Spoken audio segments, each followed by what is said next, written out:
Welcome to Be Honest podcast with Dr. Yana and Dr. Sherry, where we hold honest conversations about life, relationships, challenges, and everything in between, with unfiltered discussions with real people, offering their authentic stories, experiences, and perspectives.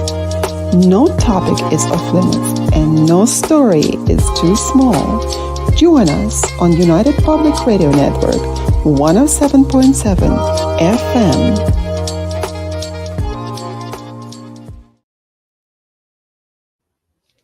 Greetings, listeners around the world. Welcome to Be Honest podcast with Dr. Yana and Dr. Sherry.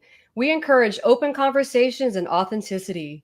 Opinions shared by our guests and hosts are personal, and we invite you to actively engage with an open mind. While honesty is valued, individual perspectives may differ, and our content is not personal advice. If you find value in our content, please take a moment to like and subscribe to our YouTube channel, Be Honest. Your support allows us to reach and serve more listeners globally, as well as a space to watch us live in action. Thank you for being a part of the Be Honest community and tuning in to United Public Radio 107.7 in the Big Easy, New Orleans, Louisiana. Are you ready to navigate the threshold? Today we'll be discussing the art of liminal space, embracing the in-between where possibilities unfold. Without further ado, I'll pass the mic to my lovely co-host, Dr. Yana. Take it away. Passing the microphone. Thank you, Dr. Sherry. Hello, ladies and gentlemen. We are so happy that you are again with us today. Today, we have an incredible guest with us, Dr. Craig Johnson. Hello, Dr. Craig. He's so elusive, pops in and pops out. Dr. Craig is an evangelical Protestant clergyman. He is the founder and pastor of Bethel Christian Fellowship in Agoura Hills, California. He has authored 3 books: Nehushtan, The Enemy of Revival, The Alexander Code, Alexander the Great and the Hidden Prophecies of the Bible, and Tardemah, The Deep Sleep That Awakens Your Dreams. Welcome, Dr. Craig. Where is he? You're back with us. Hello, Dr. Craig. Unmute. Oh, you can hear us. So you need to connect somehow. We can hear you. I think he's in liminal space. Liminal space, that's right, in between. The science of living in between. Say something. Hello? Okay. Okay. He's definitely in liminal space. In liminal space, that's right. What is the liminal space, Dr. Sherry? Transitional phase. It's Transitional. transformative, transitional phase. It's often deal with a lot of uncertainty. Uncertainty and ambiguity. I might be cutting out here too. Yeah, sometimes it is so difficult to pronounce all these words. I was thinking about the complicating words this morning. And sometimes all those words would just like pop in my mind and like, where did they come from? They sound so complicating and sometimes we can't even pronounce them. Right? Yeah. Because we're probably caught in between a small word and a big word. Exactly. And we don't always use them. Maybe that's there right. we are. Oh, Yay. there. You know, I had to choose between charging and hearing, and I didn't realize. Now, the show was fine when I was mute. Wait, now it's going to go downhill. We told the audience that you're in liminal space. Yes, I am permanently. In between. I live this thing. Well, good afternoon, everyone. So good to have you on our show, Dr. Craig. Again, well, thank you. You were in the previous show, Science and Paranormal, and now you're with us on Be Honest. Well, I'm going to try to be as honest as I can and hold you girls to it. You're going to have to put your hand on your heart and just say, oh, left one, and say, I'll be honest. I promise to be honest, nothing but the honest, so help me God. That's right. I know I know it is fascinating. I've found if I can name something, I can understand it. And the topic we're talking about today may sound strange to people. We talk about living in between, or we talk about liminal space. But once you master the title and you understand the name, your life begins to open up. I've found that we begin to understand more and more and more about what's going on in our world right now. And being in between, it's a very interesting place. Liminal space is a neutral place between an ending and a beginning. I like to use an example. Let's say you're in a hotel room and you don't like that. The TV doesn't work, or the hot water isn't working. And they say, well, we're going to move you out of room 101 to 103. Well, you pack your stuff, you leave room 101, you shut the door behind you, and right then you enter into the hallway. And that's liminal space. It's in between. And the door to 103 hasn't opened yet, so you haven't walked into the new place. So you are in the hallway. And that is the definition of what it means to be in between. And Yeah, go ahead. Aren't we all in the liminal space and in between most of our lives, going between the projects, between relationship, between decisions? Yes. Yeah. So it's the whole way. All of life involves transition. Yes, even when the sun goes down and the sun goes up, you're in liminal. Yeah. That's right. And every place we go to, when you get into an automobile, that's a liminal space. You get in, you leave where you were, you get into the automobile, and you drive where you're going to be, and you get out of the car, and you're not where you were. Airplanes are liminal spaces.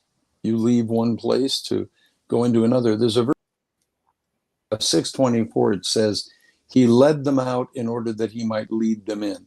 All of life is leaving and entering. We leave the womb to enter the world. We leave kindergarten to enter into preschool. We leave preschool to go to middle school. And then we leave singleness to enter into marriage. So all of life is leaving and entering. And there's a way to master leaving and entering. For instance, if you leave a state of affairs bitter, you're going to go into the next state of affairs bitter. And if you leave upset and frustrated, you're going to enter into the next state of affairs, upset and frustrated. So yeah, in a way, all of life is leaving and entering, and all of life involves these liminal moments. But some people have been in between for decades. And the problem with in-betweenness is it's a place of disorientation. It's a place where when you leave a relationship, everything was control. You had a sense of safety and security.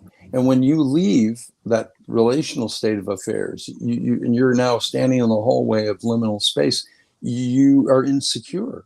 You have to grieve your losses. You have to be very careful, because we're very vulnerable in liminal seasons. We're emotionally vulnerable. But what about the good times, when we go from one good event to another? We're also in a liminal space. Yes. Well, another, you could go from one blessing to another. Yeah. Wouldn't that be perfect, going from one blessing to another? Oh, I would love that. That's ideal. That's in ideal. a roundabout kind of way, everything's a blessing, right? Mm-hmm. I mean, when you look at it, if you've learned from it, aren't you somehow blessed in some sort of way?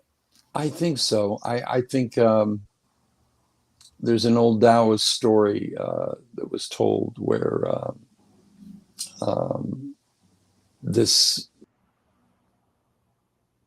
all of his horses run away, and his neighbor said, "Gee, we're so sorry."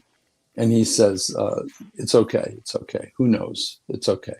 The old man is just always calm. And then his son falls down and breaks his leg, and they commiserate with him. He says, "Oh, we're so sorry your son broke his leg." And then the father says, No, it's all right. It's all right. And in this string of things that happen is the horses. And the government comes the next day to put his son into the army, but because his leg broke, he's inadmissible. And so, as you said, horrible things can have a different turn. We have to put a different view on almost everything that happens in our life. Because I think we're all survivors of things that look like catastrophes that turned out to be the greatest blessing of our life, for sure. Well, could it be that in order to console ourselves somehow and find meaning in misery and suffering, we tell ourselves this is for the good, you know? Mm-hmm. God is always putting something on our path to overcome, to make us better, to show us blessings down the road.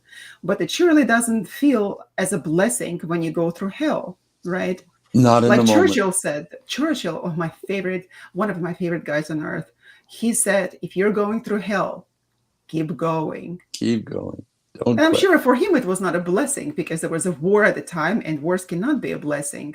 So if we look at that, could it be perhaps our human nature that tries to justify the atrocities of life, the difficulties Well, and problems? I'm sure it's some kind of a protective mechanism. But if you do have a belief in God and a trust that He is sovereign and in control, it sure is comforting that all things work together for the good of those that love God. But that's for me. I didn't understand what it meant to be in between, and I always had a underlying sense of insecurity about leaving and entering. I would have. I would not leave toxic situations because it's all I knew. And it takes a lot of faith sometimes to cross the threshold and leave the past and move into a new beginning. There's more fear involved with those steps I've found in anything else. Well, I Yes, know I that you think have a series of teachings on this topic. How did you get to it? Dr. Sherry, wanted to say something? And I Go was just ahead. going to say when the fear of when the pain outweighs the fear of change, we tend to change because Mhm, it's the pain has overcome the fear. mhm. Yeah, pain and pleasure are great motivators. One or the other will get you moving eventually. But I've found that when you're in the hallway, when you're in between in life, in between a job, in between a relationship, when you've sustained the loss of a loved one, that's a horrendous sense of having to leave the reality of the security of that individual no longer being present in your life. You're thrust immediately into the land of in between. And it's good to know how to function there. A lot of good comes out of in between. In fact, it's in the transitional phases of life that we meet and bond with the strongest relationships in our life. And then that becomes what's known by the Latin term communitas. Communitas is the strongest bond that you can have with another human being. And you see men that survive warfare and they lived through World War II. They're bonded in a way because they have a shared experience of in-betweenness. Remember the Lord of the Rings, where at the end of the movie, they're all the hobbits are in the pub and all the hobbits are drinking, but those four are very somber. They have communitas. They have a shared experience. They survived the in-between season of their journey and their warfare. And there's something about the bond created between men, women, boys, and girls who have survived in between seasons that it's a bond forged that is second to none. You know, it's that military bond that my parents were from the World War II era. And when you would see war heroes come home and come to dinner, those folks had a bond and a trust for one another that was unbelievable. So I think a lot of our best friends are in betweeners too. So that would be the significance of the liminal space, the space in between for several people if they are going through certain time difficulties together.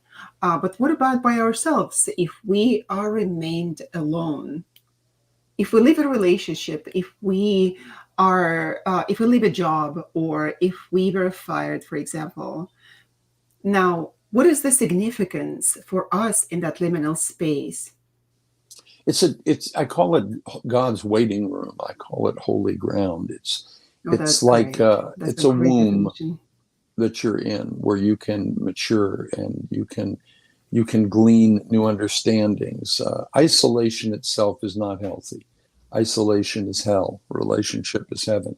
But in times where we have to be in between and be alone, it's a time of honest self-reflection. It's a time where we really need to pray. Is there anything I need to see? King David prayed a prayer. He said, Lord, if there be anything in me that is not pleasing to you, reveal it to me. Bring it up.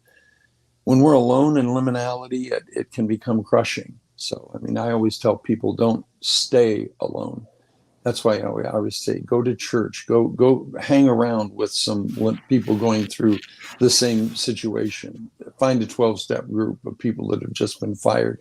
Find some kind of communitas, because we grow better when we have input from others. But I've spent a lot of time alone in liminal space, and that's where I've grown the most, personally. You found solitude. Solitude. Instead of loneliness. Yes. It seems to me that when we are in a liminal space, like you mentioned, is a space of transition. And in that time, each and every one of us goes differently and understand this space differently. Some are able to tolerate the solitude, and some are not. Some have to have people around them to help them to go through it.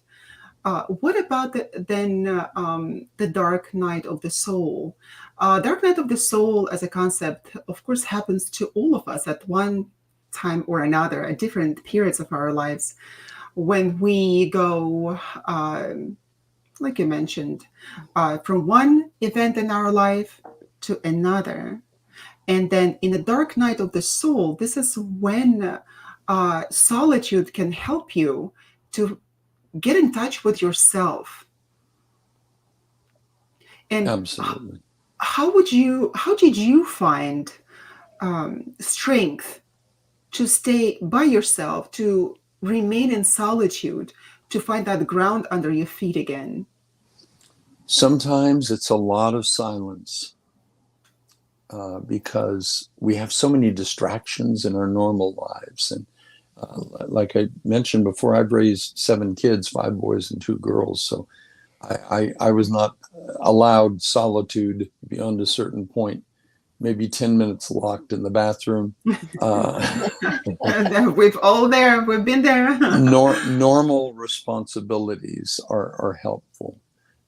Doing normal things during horrible times, I find to be very grounding. And when you have kids, or when you are in a position where you just have to function, that's healthy.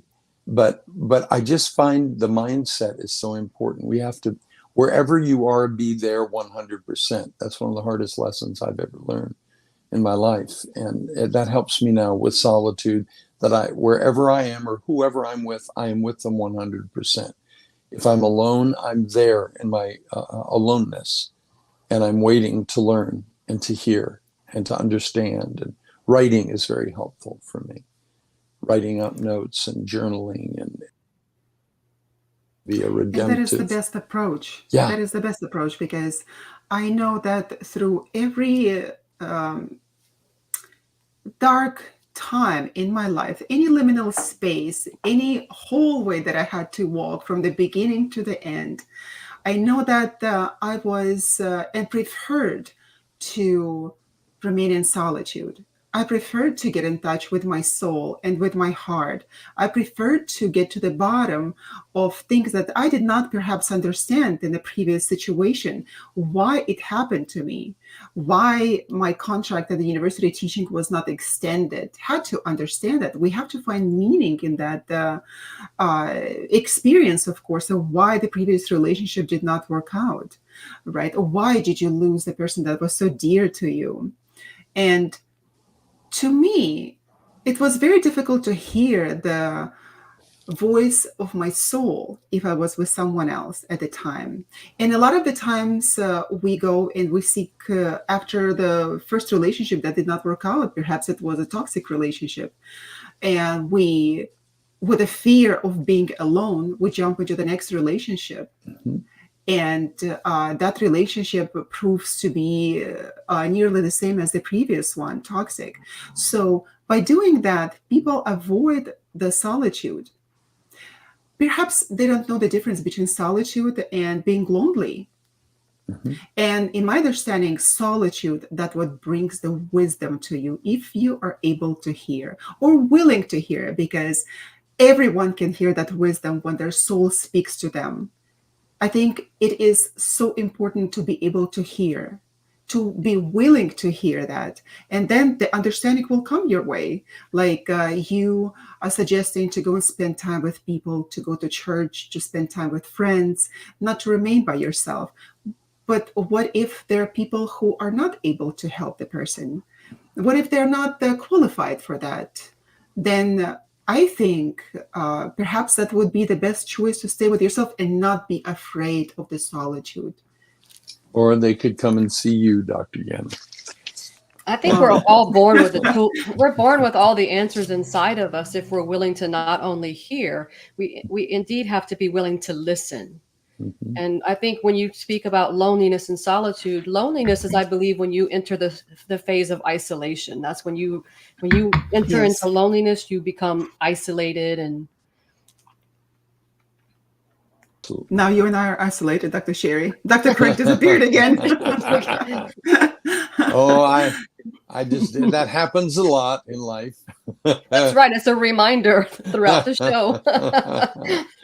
It's true, but it's very, I talk about all of life is leaving and entering, but how we leave and enter is so very important.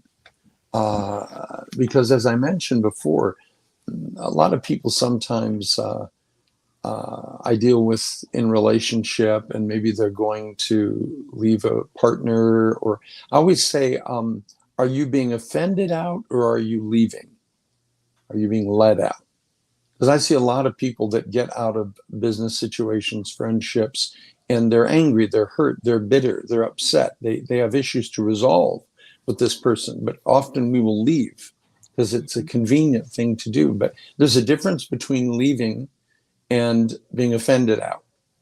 Even recently, I was dealing with someone that was going to leave the church they were at. And I said, now, are you being offended out, or are you leaving?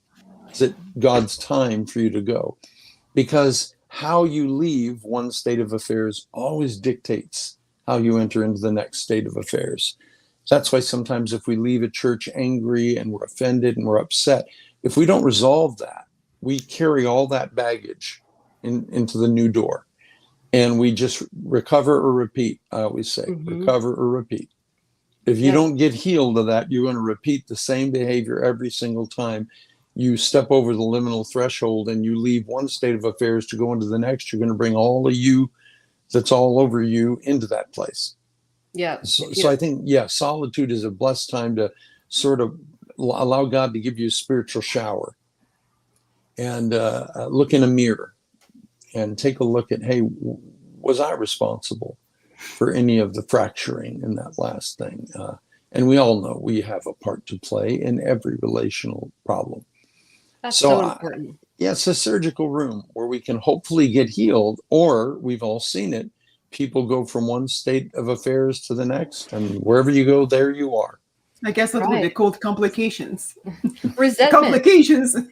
Or you bring your resentments with you. You bring the resentment, or you stay somewhere resentful and you keep drinking the poison, expecting that person to die and wondering why they're still standing, playing the victim. If you don't clean your side of the street, you're going to take everything that's on the side with you. Right. If your house broke down and you don't take the time to build a new foundation, you're bringing the rubble with you. And I see that in church life a lot, because you can see 30 people at a time will leave someplace in a church split and they come walking into my place. And people go, oh, it's a windfall. I go, oh, no. No, because they hate their pastor, and I'm the greatest thing since Bible on cassette for 6 months until I offend them. And then their hatred that they didn't resolve with the other guy, I get it. And I can always see recover or repeat. See, some people don't have a problem, they have a pattern. Good point. some people say, well, Jimmy wasn't warm and Bruce didn't take care of me and Tommy wasn't affectionate. Well, the only thing that's common in all your relationships is you. Yes. And it could be you. I say, Mm-hmm. I know it's shocking, but yeah, liminal space is supposed to be God's waiting room. It's a showering place. It's a mirror. What we need to see. And this is when you are supposed to wake up. Mm-hmm. That's the space of awakening in the hallway, or God forbid in the hallway ever to wake up, literally physically, but spiritually, intellectually, and liminally, we have to be able to wake up at the time. And a lot of the times we don't. We don't, like you said, that we have patterns that we follow sometimes our entire lives, and we don't understand, and we cast rocks at other people instead of just casting those rocks at ourselves. Yeah. But in order to do that, we have to understand that we Absolutely. have that pattern. Sometimes that pattern is a problem, but if it is not a problem, it's just a pattern that you've been following, perhaps it is the time to look at yourself and understand it, and only then keep moving forward. Yeah. Because ask yourself, what is your part? What is my part? absolutely, That's a because grown-up question. we have to take responsibility for that, and a lot of the times carrying responsibility is the difficult thing. So that is why, or thinking is also difficult, like Carl Jung said, and that's why most of the people blame. So in order to think, I think that the solitude is that's when it comes. And I keep seeing the our French commander right above your head. Oh, It's yeah. so interesting, like the tip of the I'll bring Oh, it. there. I'll bring it down a bit. Pulling. No, it is Which one? okay. It is okay. It's just the shadow, the remnants of Napoleonic. That's your archetype in the back. Yeah, perhaps could be. People say this guy's got some interesting issues. Yeah. Well, Don't we all? Don't we all? Like you said, perhaps not issues, but patterns. Well, but the thing about liminal space is miracles happen in between. The Lord Jesus talked about sowing seed in the ground, and then the difference between sowing and the harvest time. That in between season that seems like nothing. It's germinating almost miraculously, and healing happens in liminal space. Self-revelation, where we finally see things about ourselves, if we're open, if our hearts are right. But if you are going to go through an in-between season and just be a hard ass about it and just harden your heart and not be humble at all, you won't learn anything. Wherever you go, there you are. It's an opportunity, I think, for us to realize that my in-between time, I want to be redemptive about it. I want to make the most of it. Yeah, I don't want to keep dealing with that pain. Yeah. Walking through the same corridor of pain. All the time, going in circles. Mm-hmm. In the Bible, whenever God was disciplining his people or training them, they went in circles. Children of Israel, 40 years in the wilderness, same scenery for 40 years. And when we don't learn a lesson, we take another lap. And if I was paid for laps in my life, I'd be a billionaire. Yeah. The goal is to break the circularity. There's an interesting verse in Deuteronomy 2, verse 3. It says, "You've circled this mountain long enough. Now turn north."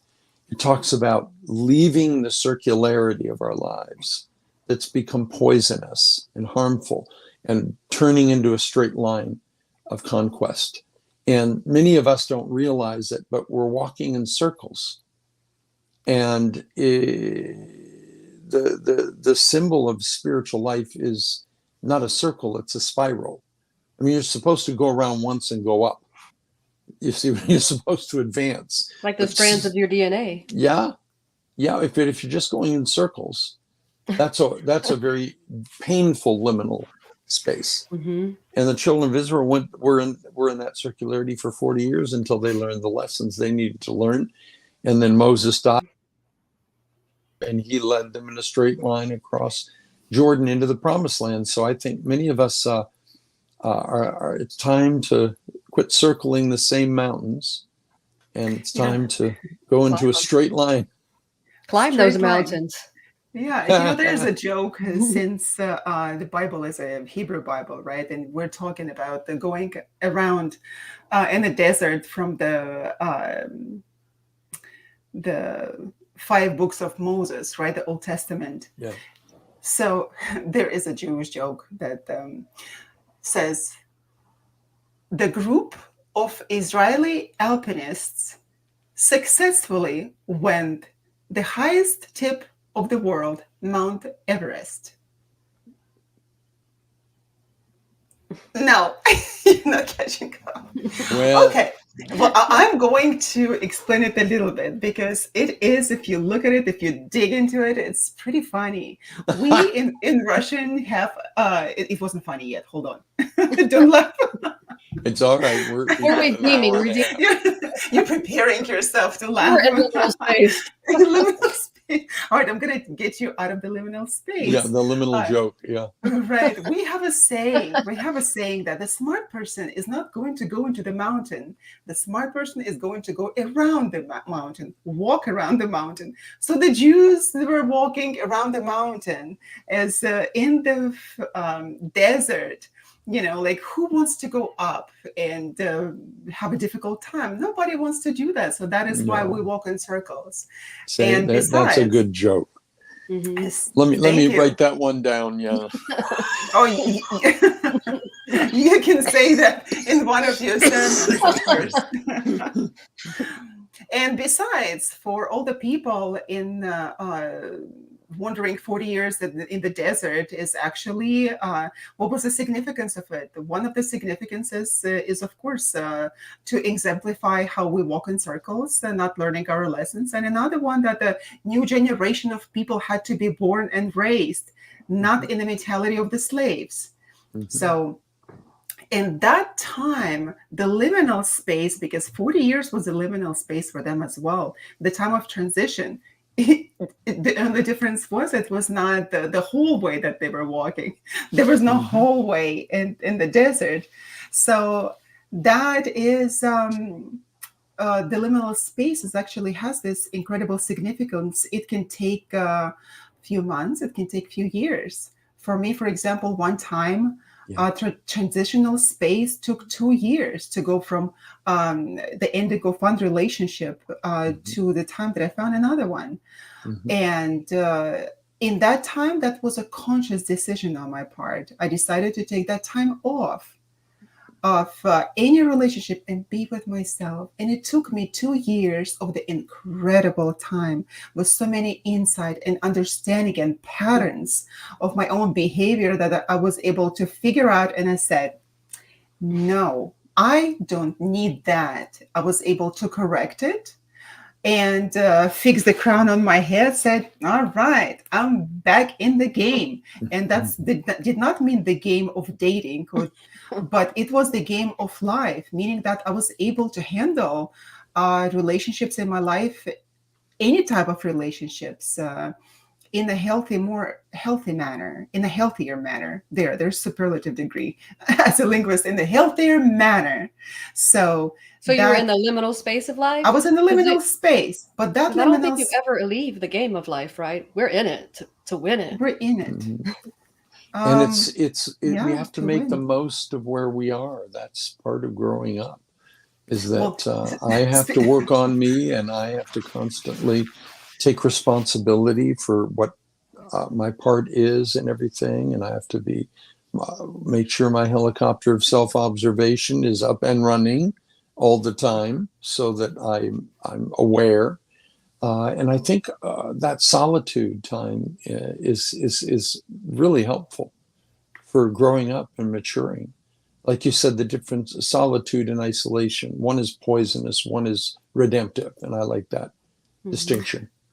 Well, if you go back at the 40 years of the desert, There's another joke that Oh, actually here we follow go. when Back in the people desert. She's going to back in keep the us in desert. 40 years. It's just so funny. Yeah. So at the end of this Hey, go 40 ahead. years in the desert, what happened? So Moses comes out at the other end and he found the land of Canaan, of course.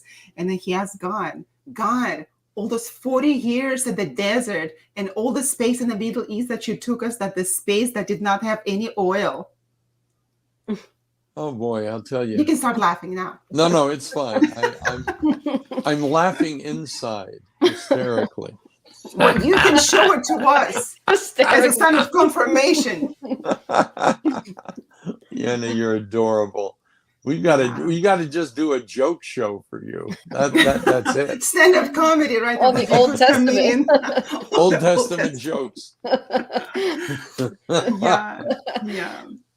Well, it's something. It's holy ground, though. I found it's like putting a recipe in the oven.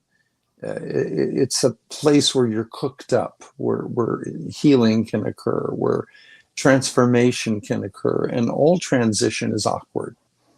I point that out to my kids. I say, honey, you're in a time of transition right now. Of course you don't feel up to your game. Of course you feel a little insecure.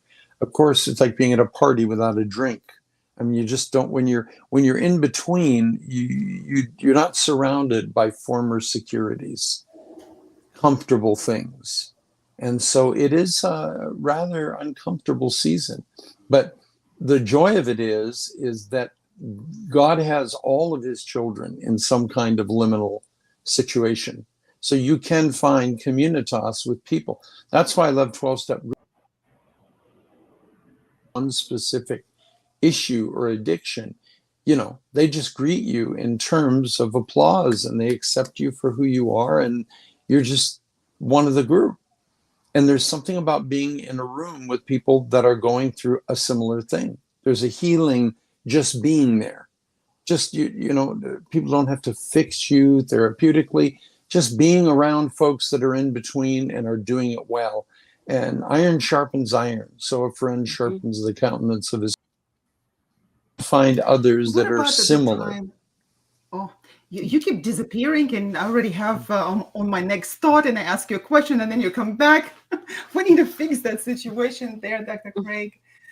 What about those people that, like you mentioned, you leave the familiar environment and things that you were accustomed to that felt good to you? What about those type of places that people feel comfortable in? However, that was not the best thing for them, because in abusive relationship that happens a lot. People stay, they become codependent, and for them, either because they had similar events and experiences in the childhood, that they look for the same type of the same pattern of behavior in other people when they are adults. So being an adult and living a relationship that was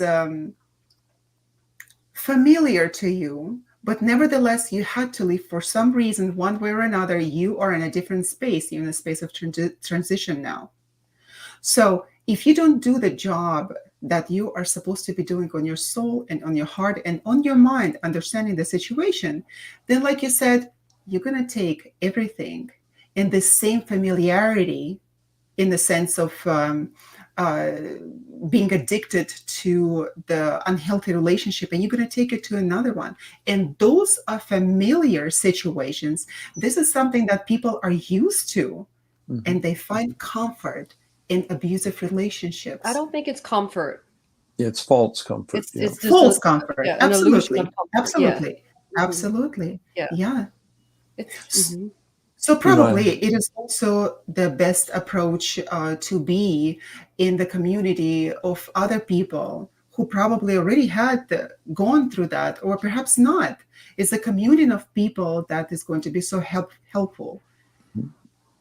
I read of a study that they forced fed Wonder Bread to rats, and they all died of malnutrition with full bellies.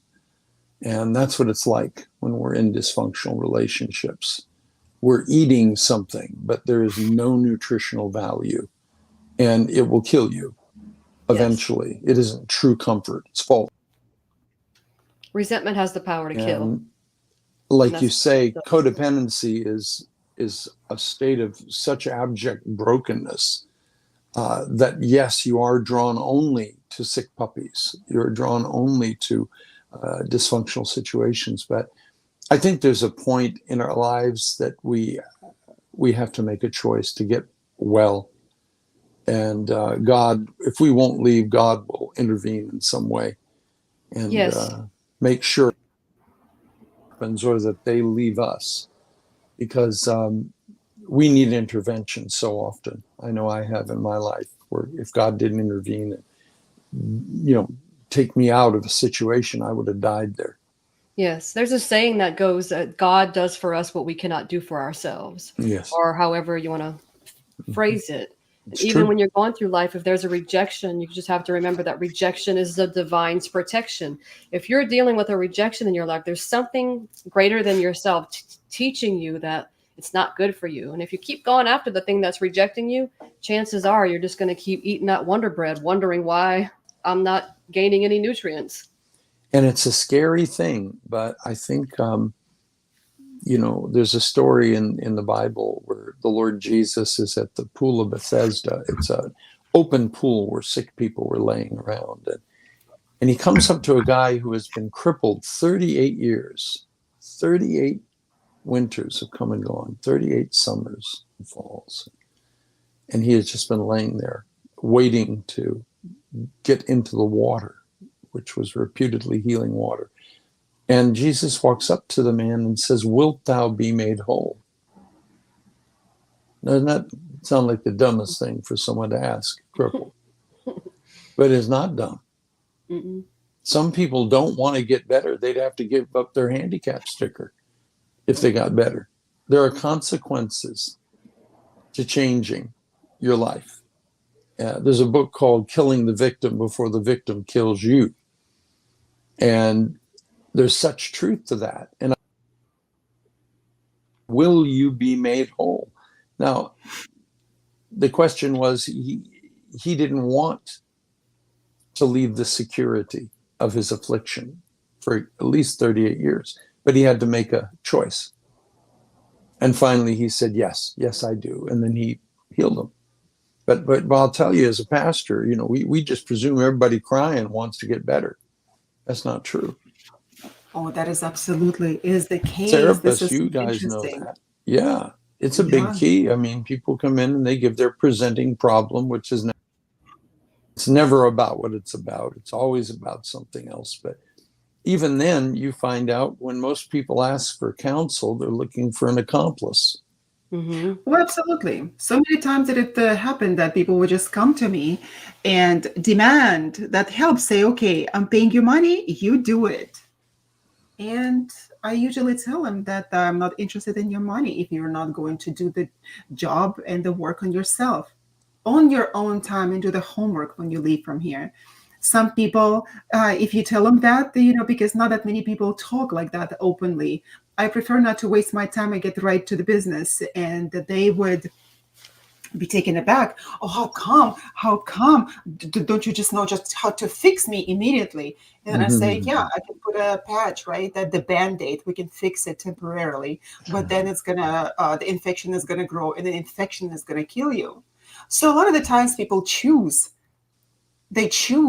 just like you said, to get better and not really to play the role of a victim, because that victimhood, I think, is like the staple of our society. Oh, it is.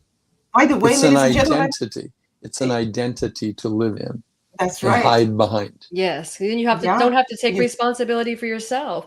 That's why I believe when you take responsibility for yourself and you look at other people who you think are causing you harm, if you can look at that True. person as emotionally unstable or spiritually sick, and you can just maybe think of a person, like you said, in a wheelchair. You can't expect that person to get up and walk if they're paralyzed. And so many times in relationships, we try to change someone. We want them to walk. They can't walk. But in our own case, it's up to us to make the choice, instead of blaming that person for their malady, to fix our own. And, we live in a culture now where we have to distinguish between can't and won't Mm-hmm. difference. When I was little, my grandma would always tell me every time I would say, I can't, she said, there's no such word. There's no word I can't. There is word I don't want to. And I Mhm. learned that. That means that if I'm not able to do something, that means I don't want to do that. So you're absolutely Yeah, right. my handicapped boy, Michael, can't walk. And the other people won't walk. Yes. And Right. God knows There's a who difference. can and won't. And he has mercy on can't. And Mm-hmm. we all Exactly. do. And that's Yeah. what we're Exactly. here to help people who can't. But people who won't, there is no remedy. There's nothing. They go from marriage to marriage, relationship to relationship, friendship, and they're still playing the victim role, Yep. still playing the victim card. And it just doesn't work. You wake up and you're 80 and you've been Mm-hmm. doing that your whole life and you have no roots, no friendships, no, you know, he died alone. Yes, by choice. By choice. He Absolutely. didn't give one I remember opportunity. He one. gave a million opportunities to that person. Right. Well, here's another joke. Another Oh, joke, guys, yay. that has to come up.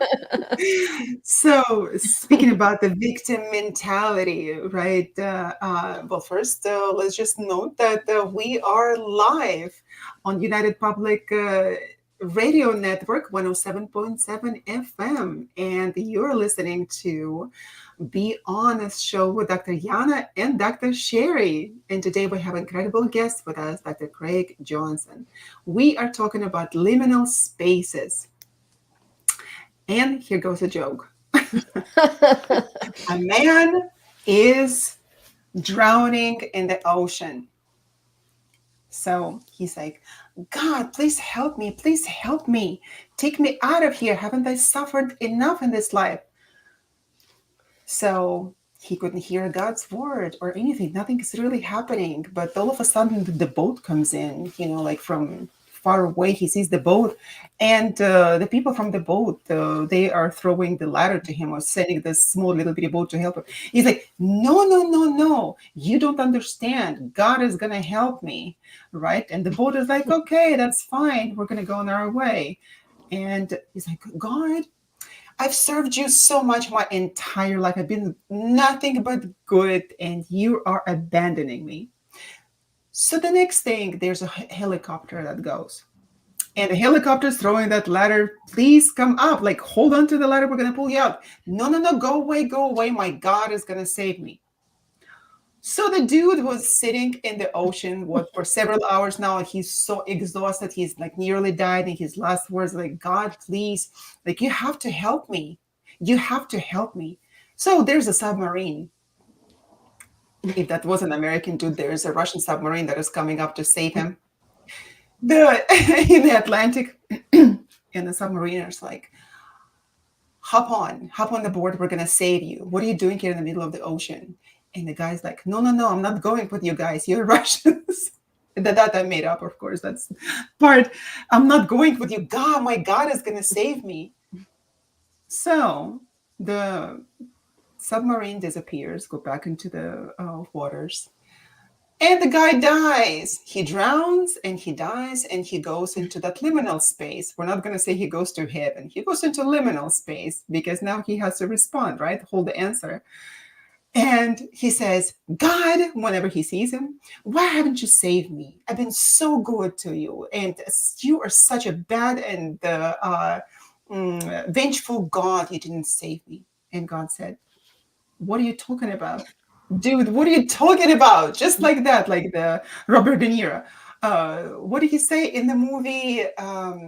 Analyze me, analyze that. He said, what are you talking about? Like, are you stupid? What are you talking about? And he said, I sent you the boat. I sent you the helicopter. And I sent you even the Russians, the submarine. You didn't want to be saved. That's right. That's the thing. When people don't want to be saved, they can even cry out to God.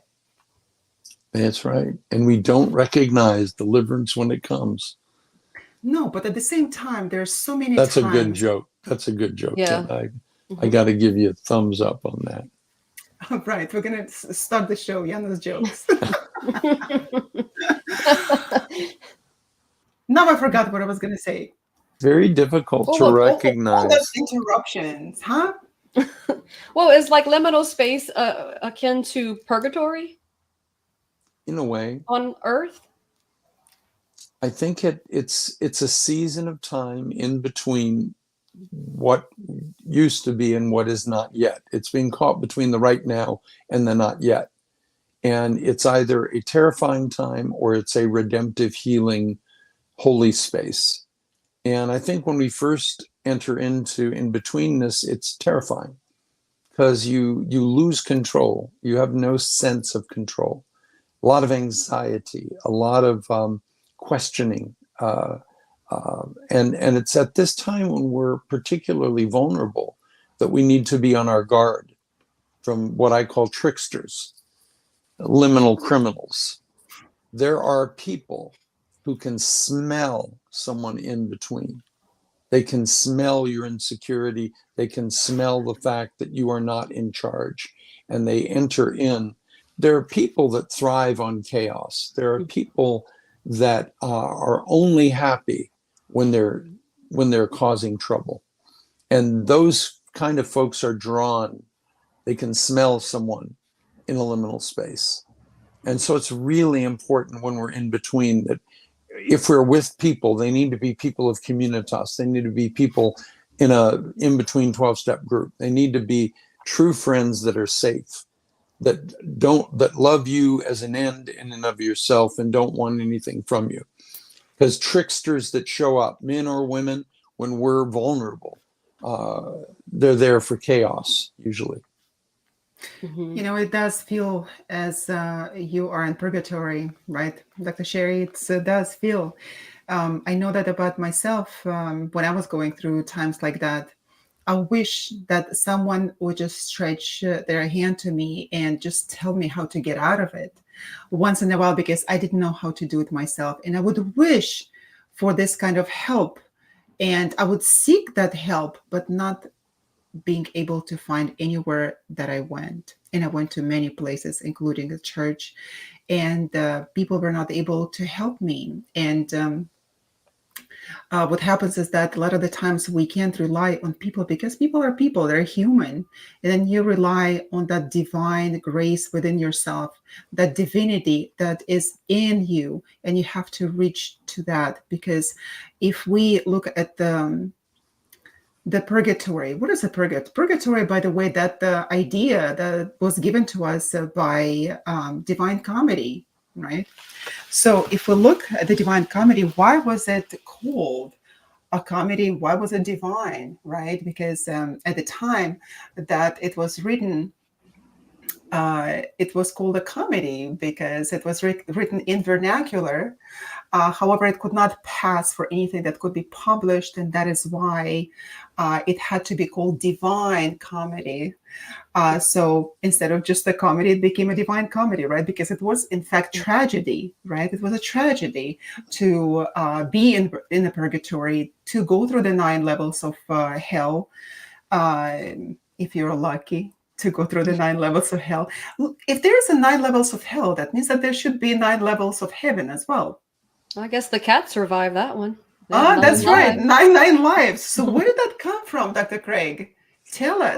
Well, purgatory is a Catholic doctrine that was invented. The alternatives of heaven or hell immediately seemed a little bit too extreme. So let's have an in-between. Let's have an in-between place where you're purified, or you get a second chance, or you're able to be gain more understanding, and you're able to progress. And but it's not a biblical concept. It's not in the Bible at all.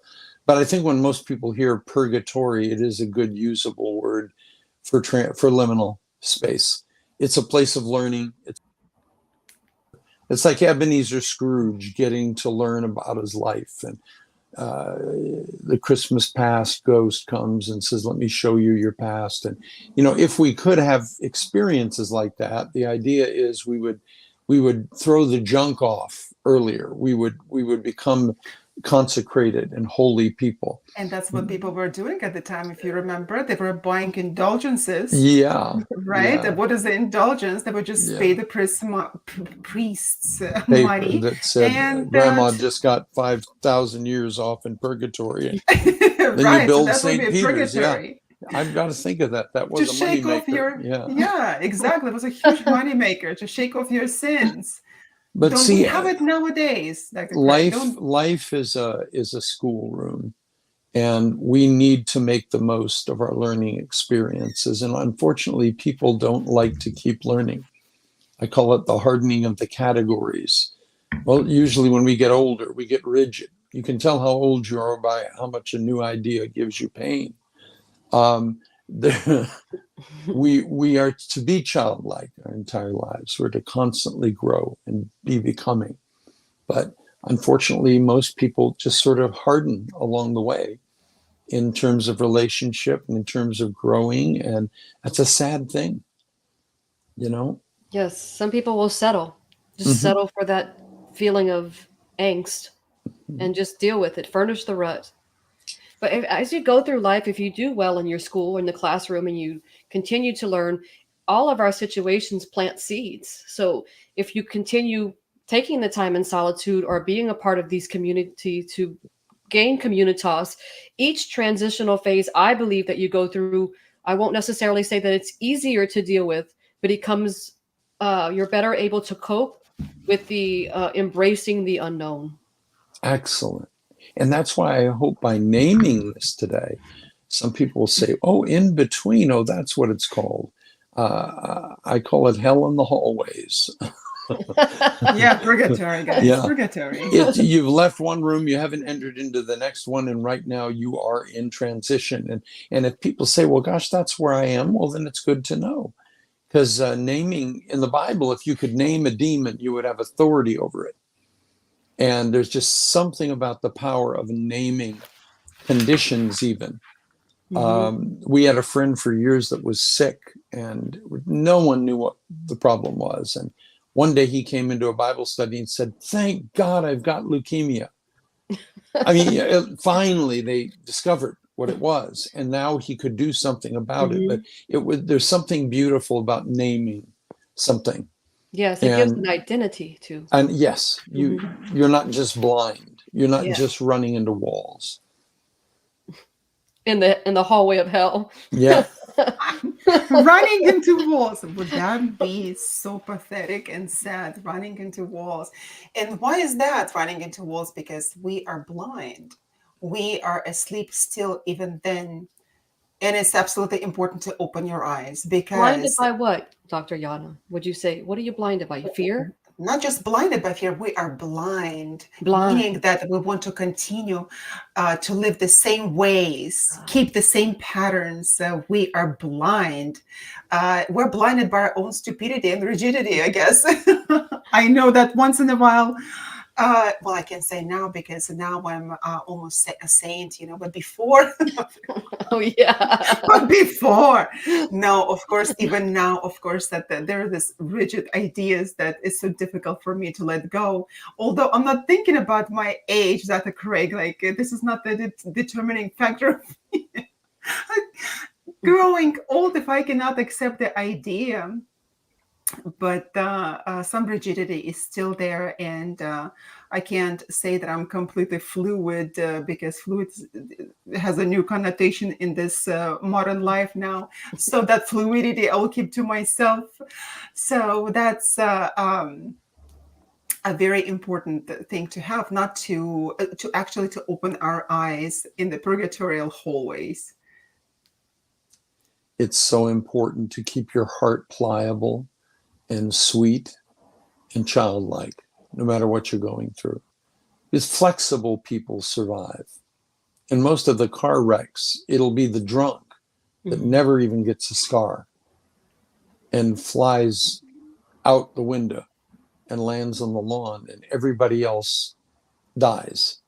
There's something about and even martial artists know that you have to be flexible in times of chaos. Rigid people die in traumatic situations.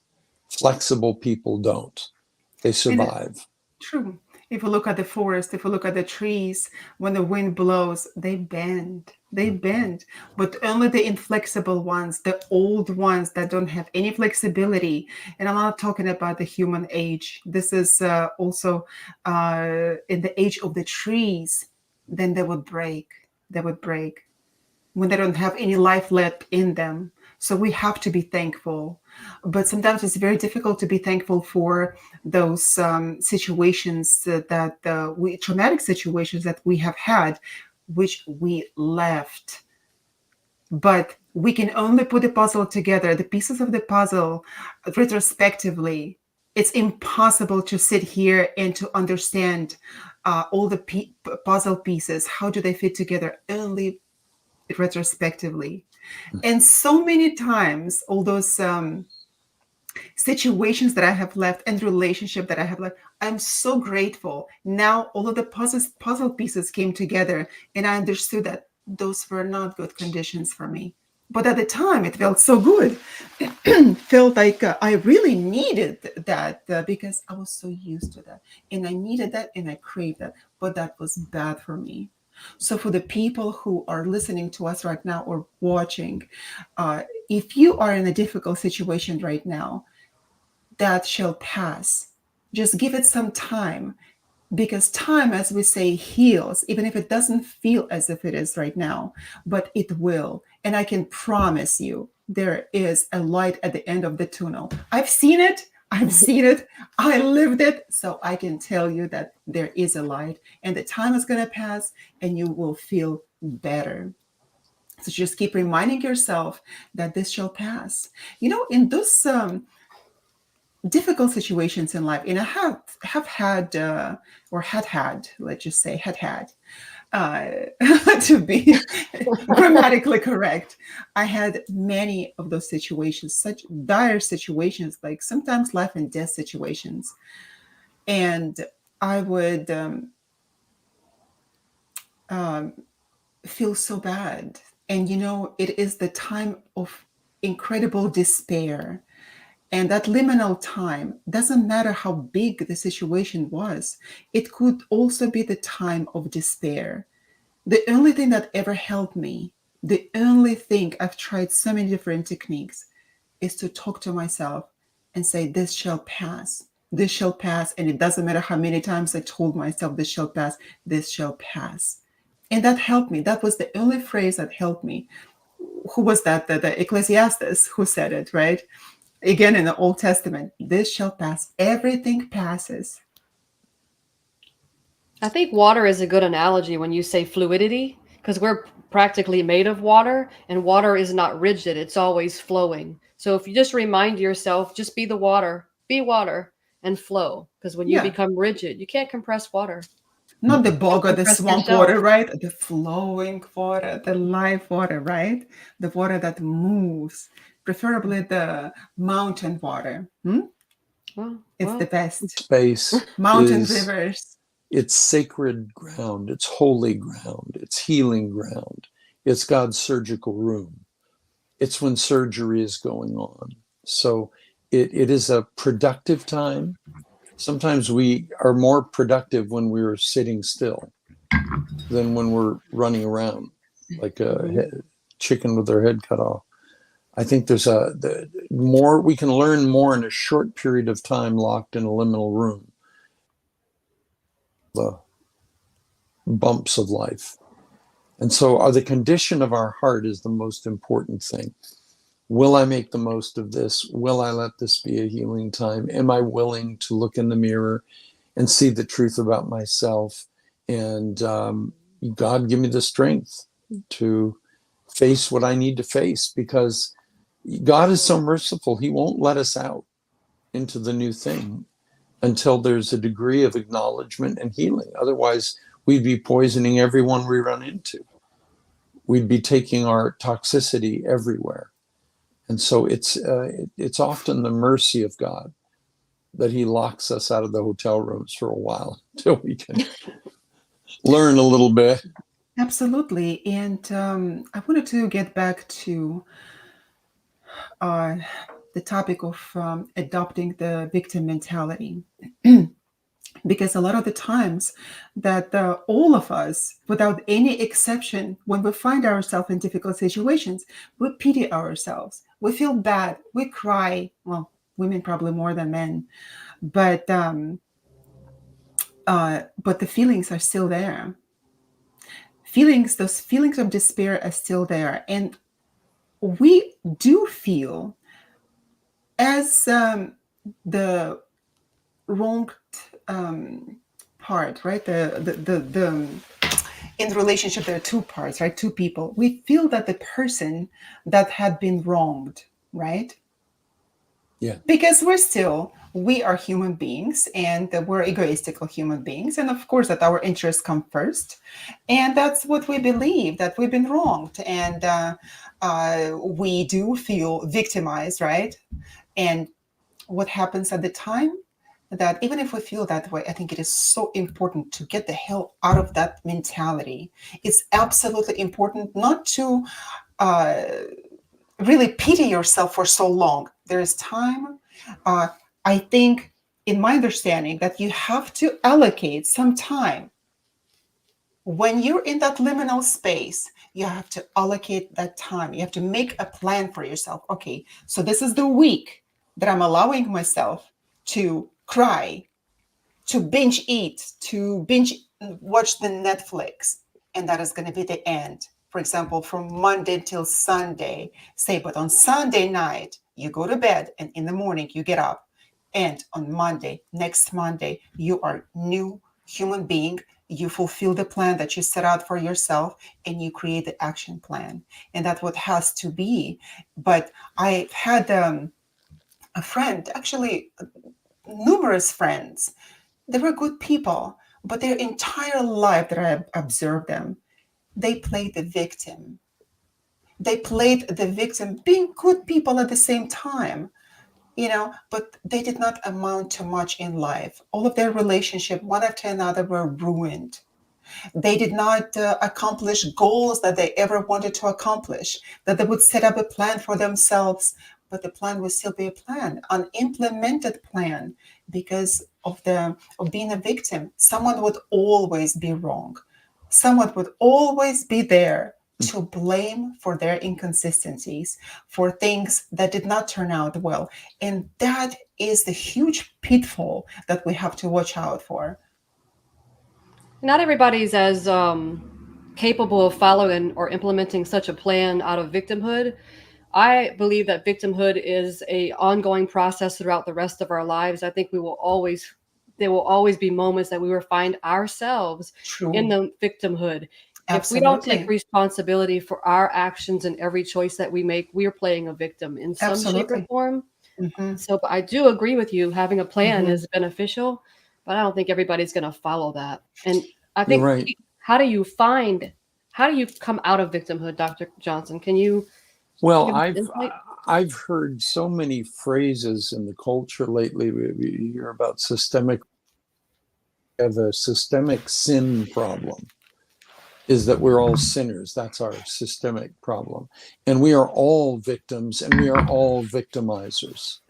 We have all victimized other people. You can think of it, or just let a few pop into your head right now. Yeah, People you you spot it, you victimized. got it, right? Yep. And there's something about the nonsense, this bifurcation between certain peoples are victims and others are the victimizers. And that Marxist model does not bring inner healing, doesn't bring help to clarifying people's identities. It is a constant blame game where And that is everyone why is it takes pulling a the great rod of blame. responsibility. And yeah, Absolutely. there you have no responsibility because you play a role. But the truth is, we've all victimized others, and we've all been victimized. So since we're mutually participants, we have to have grace for ourselves in areas where we have been hurt, and do the best that we can to bring healing to those areas. But we also have to be utterly blunt and brutally honest that we ourselves are also victimizers at times. And Absolutely. we all switch in both of those roles all throughout the rest of our lives. We have to accept that. systemic sin problem is always going to be raising its ugly head. Me, mine, mine. Gimme, my name's Jimmy. That's always there. And I find that's a holistic way of viewing it, where you can't fall into one ditch of identity. Both. And even in one given day, we are victimizing at some point or being victimized. And it's part of growing up to see that we're culprits too. I have a phrase that I love. I always say, look what you made you do. Look what you made you feel. Look what you made you think. Look what you made you react to. We always and only can take personal responsibility for our own victimizing that we commit. We can't be responsible for what other people. A wise friend told me, he said, when you're pointing the finger at other people, how many fingers are pointing back at you? 4. 3 or 4. Yeah. So, Oh, that's really good. That's the problem. And it's always true. And Mother Teresa said, you can't love somebody if you're too busy judging them. That is so interesting is that, growing up, it was a really bad taste to point fingers. And as a little child, you point fingers. And my parents and grandparents would always say, it is really not a good thing to point fingers. So in the Russian culture, that would be more polite. You don't point finger like this. You show like this.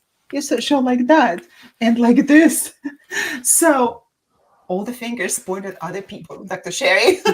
We were taught that as well. When you're polite, all the fingers show at other people, point at other people. So when you're not being polite, you're shooting the gun. You just have to do it politely. That's right. Yeah. Besides, what is diplomacy? Do you guys know what diplomacy is? Being a diplomat? No. There's a joke coming up. That's right. It's like walking in the desert. What is diplomacy, guys?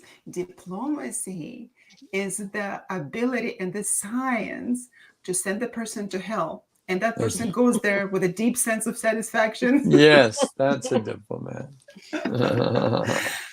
So seriously, we have also known as a narcissist, right? That is, if we just look at that, jokes are jokes, but nevertheless, we have to be able to approach our own situations with jokes. Over the years, every time that I would read, and I love to read the philosophers and their quotes of classical era, and I would stumble upon quite often. What did I stumble upon? Hold on. It's just like I have like 10 jokes. I have 10 thoughts in my head, and I'm like, oh, too many of them just want to pop in, of course. What was it? What was I saying? Just the hallway of hell. The hallway of hell was already before. All right, I forgot about it. 10 thoughts that I was gonna say, but I have to be making notes, guys, because my mom told me when I was little, she said, you speak so fast in Russian. She said, even I don't understand you. She said, how do those people, when you speak English, understand you? Well, I think you speak just fine. I have to record my thoughts because there's so many of them that I will express and then I forget. So it will come to me. It will come to me. Well, something about the quotes of the classical era is where you were coming from. I was already in Hellenistic world, already being the Helen of Troy. I was already there. So that's it. My mind dissipated and just was left in that liminal space long time ago. Oh, yeah. So the people who suffer a lot, they are the kindest people. Because they know the suffering. So a lot of the times that I'm not playing a victim. I am not just saying, oh, I went through a lot in my life. Life has been so difficult. It has been difficult. And every time I have even more challenges. However, things that I had gone through, most people don't go through. If I would put it this way, there was a war that I went through, and dissipation of the country and the collapse of economical system, and going from being the top of the society to the complete bottom of the society, having lost everything in life and having to start everything anew. I have learned one important trait is to, in any situation, we have to find a meaning. And not just only meaning, we have to be able not to take ourselves so seriously. Because if we do, then we will just be stuck in a rut in that liminal state forever. We have to be able to joke. And that means that if I joke, it doesn't mean that I'm a superficial person. It means a lot of the times that people have gone through so much in their lives and they are able to joke at themselves. And that is the strength of a person when they can joke at themselves. So in any situation, in any liminal, in between transitional space, we have to find the moment of joy. And even if the joy is not there, we have to go and find it in some way or another.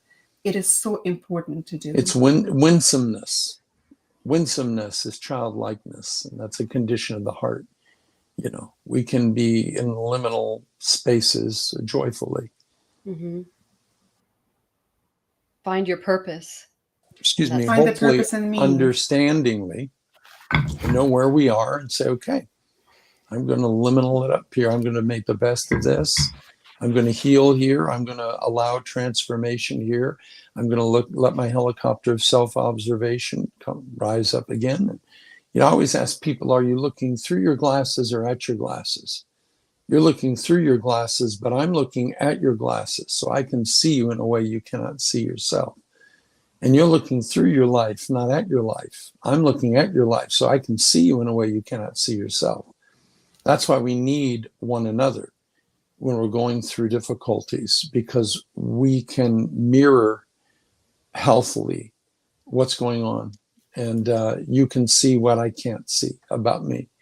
And so that's why being a solitary person living in a liminal space, you can only grow so much alone. Mm-hmm. We're to be involved interdependently in healthy. The important thing is to get out of that space. Yeah. The important thing. Learn your lessons, get wiser, and keep moving. And hang around wise people that are liminal people, that are people that are of communitas in your life. They're all around. They're all out there. You just have to find them. Yeah, there's a saying that goes, we are who we hang out with. Yeah, show me your friends and I'll show you your future. That's right. And I will tell you who you are. Kids. That's true. Yep. I'll tell you who you are. I'll show you your future. Yep. Every time. They just said, Daddy, quit saying that. I said, no, show me your friends and I'll show you your future, honey. Exactly. Yeah. You're a good dad. You're a well of wisdom. You're a well of wisdom. Oh my goodness, I'm flattered now. It is because you have the head cut off right above you. You have two heads now. Look at this. One on top of the other. Oh no. What are these shows doing to me? I'm telling you. You're a warrior on the inside. That's right. That's right. You know, there's something so beautiful about just dwelling together, just being with people that you have communitas with. I mean, just chit-chatting at a coffee shop with someone you just met is not communitas. Communitas is a shared experience. It's a condition you have only with people who have come out alive with you in a similar circumstance. Well, you know, just looking at one another, what the other is thinking. You know someone so well because of your common shared experience, and that takes time. I think there's spoken truth there, truth and respect, and that's two of the highest values in life. And that's what that communitas is filled with. Truth and respect and kindness to other human beings, because a lot of the times we don't know what another person is going through. he may be having a mask on, mask of happiness, for example, when inside the person is dying, and even not recognizing that we have to be able to be kind to other people, regardless what it is. If somebody is willingly comes and steps on your toes or like slaps you, then of course that you cannot be kind to that person. Like at least I am going to say right in front of Pastor Craig, I'm not going to give another person to slap another cheek because I only have two and both of them are mine. Nobody touches them unless they want to kiss it, right? No, nobody gets the chance to slap not even one cheek. But if they try to do that, it means that they will have to learn about boundaries sometimes a hard way. But at the same time, we have to be able to be kind to people, because a lot of the times we are missing that in our lives. We're missing. There are people who don't have any kindness in their lives. They don't have any love in their lives. And that is why when you see other people on the streets, be kind to them. Yes, Be when you kind to them. practice being kind, you practice mindfulness, I believe. It's Mhm. like kind in mind. So when you're mindful, you have the capacity to be kind. Yeah, Dr. Sherry, my mind is very full of so many different ideas. I have no idea what is being mindful. I think this word has Well, you been have a like lot of jokes in there, I'll give you that. overused. Mindful, full-minded. Yeah, that's true. That's You true. know, Abraham Lincoln said, "Everywhere I go, I pluck a weed and plant a flower." And that's just a beautiful way of seeing things. We're here to be answers to other people's prayers. Mm-hmm. That's a beautiful saying. We say, "Lord, I'm available. I want to be a part of the solution, not part of the problem." And it's amazing. He takes me up on that every day. Don't you have a piece of Abraham Lincoln somewhere in that Oh, room you have? heaven's sakes. I've A got a piece like bunch his of. nail, the pinky or something. No. His hair, I right? have some of his Hair. hair. I have some of his hair. I have a piece of wallpaper from his bedroom. Oh yeah, that's right. That's I right. have From bedroom. Peterson House. I have, Why bedroom? oh, I think that's it. My son Grant would mock and say, and over here, Lincoln's bones. Yeah. One of my Well, stepsons said, Daddy, you should redo your hair with historical hair. I said, thank you so much. You smart aleck. Is that a toupee? No, it's a relic. you are going to plant that hair and you are going to sign a new declaration, right? Maybe we need a new declaration as a country, It might people. help. But you know, it's interesting. That word communitas is so helpful because you find people often that you feel you've known your whole life, and you don't need to get too acquainted. You get acquainted right away. It's usually because you're sharing with a liminal person questions. You feel a certain bond immediately with certain people, and it's usually because you have a commonality in in-betweenness, and you just need to. I'm sort of a collector of questions. I just ask people questions until I find out all I need to know about them. And it's funny, if you are on an airplane and you just ask people questions, I always say ask people questions, and that rarely ever happens. But Well, the it'll thing is take a that 2-hour flight up. that's true. But when you're in an airplane, the thing is that people are more willing to open up to the people that they don't know, and they think that they will never see you again. Yep. Imagine their frustration and their horror if they see you back again and they poured their heart out and told you everything about themselves. I had an old preacher that used to say, son, get yourself a jackrabbit, confess all your sins to him, and then shoot him in the head. That's what he used to tell me. What was your response? I became speechless all of a sudden. Poor rabbit. Yeah, because, yeah. See, this is not joke time today. I'm telling What you. kind of pastor are you shooting the rabbit in the head? Yeah, because he knows all your sins, and now you're free. And now, Yeah. like in the Testament, Testament, Old Testament, I was going to say estimate and estimate as well. Old Testament, there was such a phenomenon, and many people don't know where the scapegoat came from. And the scapegoat actually comes from the Old Testament. It's when all of the sins of the people, they were casted onto the poor goats. It's like shooting this poor rabbit in the head. Poor goats, they had to carry all of the sins of those people and blames. So that was the idea of the scapegoat. Mm-hmm. Well, as long as it's taking my sin away, I'm grateful for it. Well, we're coming back to the indulgences again. So no such thing taking away the sins. It's a lot of the times that it releases you of the responsibility that you have to be taken for your life. And then the actions that you take, they can be so harmful to other people. But if you come to God and say, oh God, please forgive me, I wronged that person, that now that person is suffering, but you do not come to that person and you don't say, listen, forgive me, I was wrong. Plainly, I was wrong. Then what good does it make to go and apologize to God about it? You have to be able to go and make peace with that person. Sometimes it is not possible, and you have to make that peace with yourself and only with yourself because of the difficulty and complexity of the relationships. At times you have to make that peace with yourself. Perhaps you don't have connection with that person anymore. The person died, like we spoke last time. But or if it were to harm them, if it were to cause harm with the amend, you would maybe stray away from amending. Yes. If what you have to amend would cause them to feel harm in any way. It is also a part of the 12-step program to go and amend relationship with people that you wronged. And unless, I think unless it would harm. Unless it would harm. Exactly. Yeah. But how do we know? We're just humans sometimes that we don't know that person.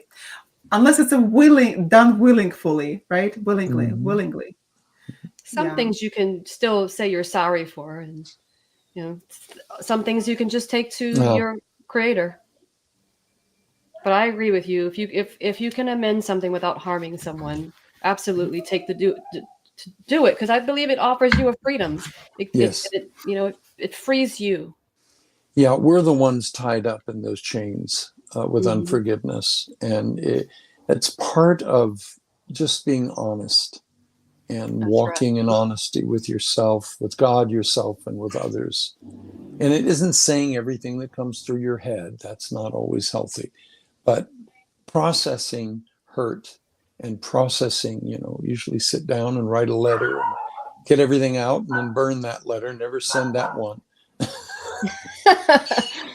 Send about the third draft if you're ever going to send one. And have a caring person read it as well. But it's so important to keep current in our own lives with our issues. And being in a liminal place just is difficult sometimes, but there's help there. God will always give us what we need when we're in between. And like I said earlier, some people I know have been living in between for decades. They're not where they were, and they're not where they're going to be, and they're just both feet firmly planted in midair. So what is your advice? What is your advice? Well, name this. Listen to my series. So how can people find you and listen to your series? I have this beautiful series. 8-week series called Living in Between. It's on our website, drcraigjohnson.org. And you can just go down to audio sermons, and it's called In Between, the series. And there are, I think, eight weeks. And there are notes also with every sermon. So you can just download the notes, and everything I say is already in note form for everybody there. Thank you, Dr. Johnson. My As pleasure. we conclude today, let's get ready for an exciting week ahead. We've got an engaging episode lined up. Next week, we'll explore the life-altering magic of saying no. Whether you're a devoted Be Honest listener or curious about transforming your journey, this episode is packed with thought-provoking ideas about moving past maybe, where saying no is self-care. You won't want to miss out. Mark your calendars for next Friday, January 26th. Same time, same lovely place.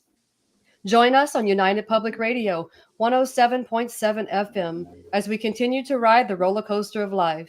In the meantime, you can find us, Dr. Yana and Dr. Sherry, at BeHonestPodcast.com. We enjoy sharing our journey with you, our valued listeners. As you continue going about your day or night, remember to wear a smile, move past the liminal space, and be honest. Be honest and stay honest. Thank you for joining us today. Thank you, Dr. Craig, for joining us today and You're sharing welcome. your wisdom with us and our listeners and viewers. Thank you. We hope to see you again. Bye.